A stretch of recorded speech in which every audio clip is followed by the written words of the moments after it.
Hello student, last video we learn about why need a country of constitution यानी कि एक जो देश है उसे कॉन्स्टिट्यूशन की क्या आवश्यकता होती है, इसके बारे में हमने अध्ययन किया था।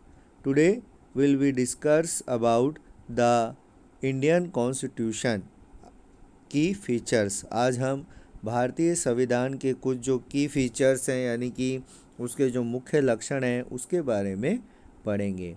So start today's topic. By the beginning of the 20th century, the Indian national movement had been active in the struggle for independence from British rule for several decades। यानी कि जो 20वीं शताब्दी तक आते आते जो भारतीय राष्ट्रीय आंदोलन था, इंडियन नेशनल मूवमेंट भारतीय राष्ट्रीय आंदोलन था, वह बहुत ज़्यादा पुराना हो चुका था। यानी कि जो अंग्रेज़ थे वो भारत में लगभग 1757 में उन्होंने अपना जो राज है वो स्टार्ट किया था। उससे लेकर जब से लेकर और 20th सेंचुरी यानी कि 20वीं शताब्दी तक जो इंडियंस थे वो जो अंग्रेज़ थे उनके खिलाफ आंदोलन कर रहे थे। अब इस आंदोलन को चलते हुए बहुत समय हो गया था। साथ ही साथ independent from British rule for server decision यानी कि जो ब्रिटिश रूल था, यानी कि जो हमारे यहाँ पे जो भारत में जो ब्रिटिश जो शासन करते थे उसके अंतर्गत जिन नियमों को मानना पड़ता था वह उन्हें खुद नहीं बनाए थे। During the freedom struggle the nationalist had dissolve a great deal of time in imagine and planning what a free India would like। यानी कि जो ब्रिटिशर्स थे, ब्रिटिश शासन था, उसके अंतर्गत जो नियम थे वह ब्रिटिशों द्वारा ही बनाए गए थे। जिन नियम को मानना पड़ रहा था वह भारतीयों ने नहीं बनाए थे, परंतु औपनिवेशिक यानी कि जब हम गुलाम थे उस समय जो भारत के सामने कई ऐसे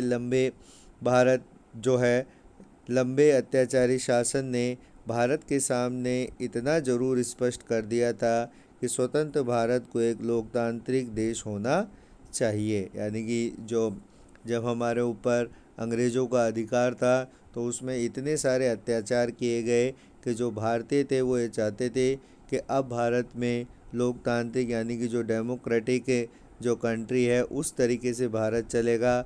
भारत में जो सारी शक्ति है वो जनता यानी कि पब्लिक के पास होगी। Under the British they had been forced to obey rule that they he had the very little role in making. जो ब्रिटिशर्स थे, जो अंग्रेज़ थे, अंग्रेज़ों के जो रूल थे उनमें भारतीयों का कोई योगदान नहीं रहता था। The long experience of orthodox rules under the colonial state convincing Indians that free India should be a democratic in which everyone should be treated equally and be allowed to participate in government।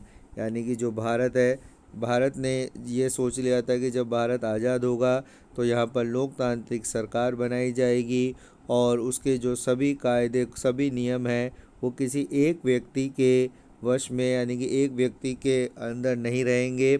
इसमें लगभग बहुत सारे जो व्यक्ति हैं उनके द्वारा सभी लोगों को सरकार में भाग लेने का समान अधिकार दिया जाएगा।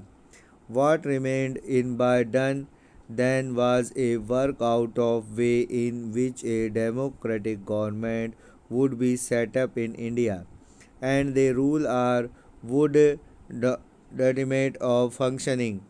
This was done not by a person but by a group of around 300 people who become member of Constitutional Assembly in 1946 and who meet periodically for the next 3 years to write Indian Constitution।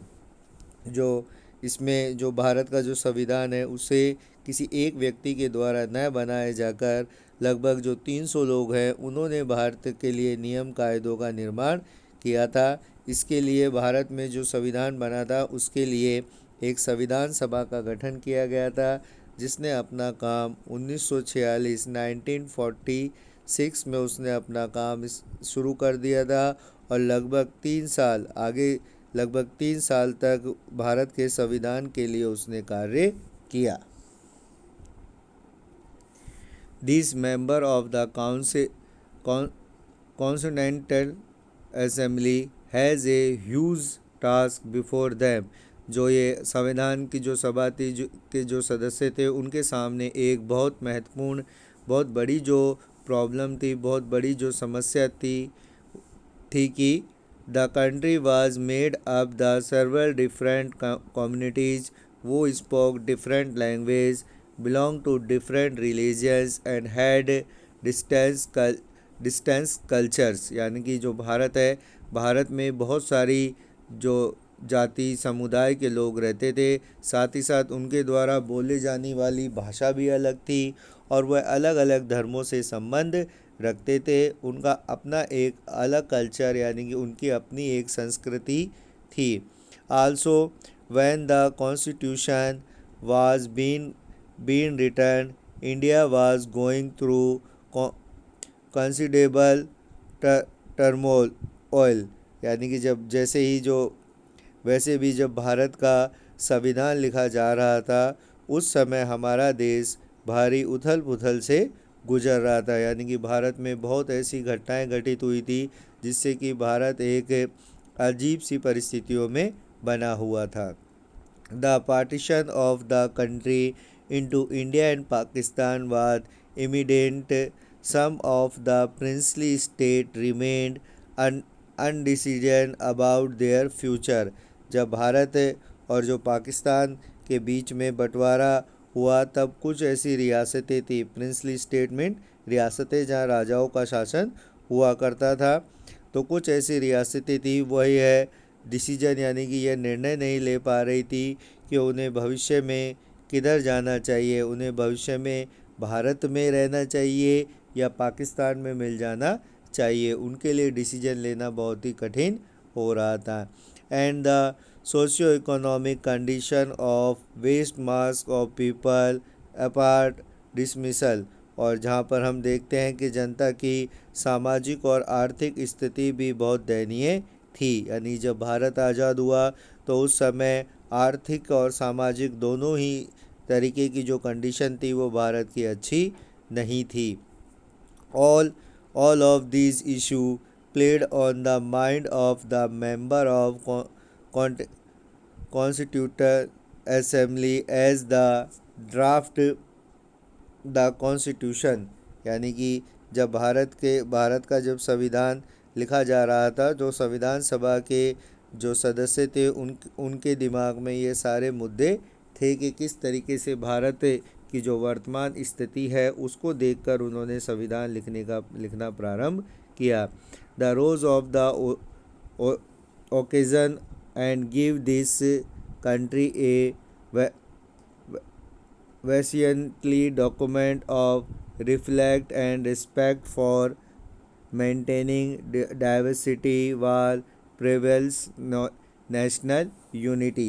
यानी कि जो भारत था, भारत के लिए जो लिखा जाने वाला केवल एक संविधान ही नहीं था, उसमें पूरे भारत को एक साथ पिरोने की कल्पना भी उन्होंने की थी कि किस तरीके से ऐसा संविधान बनाया जाए जिसमें भारत की राष्ट्रीय एकता और विविधता को बनाया रखा जा सके।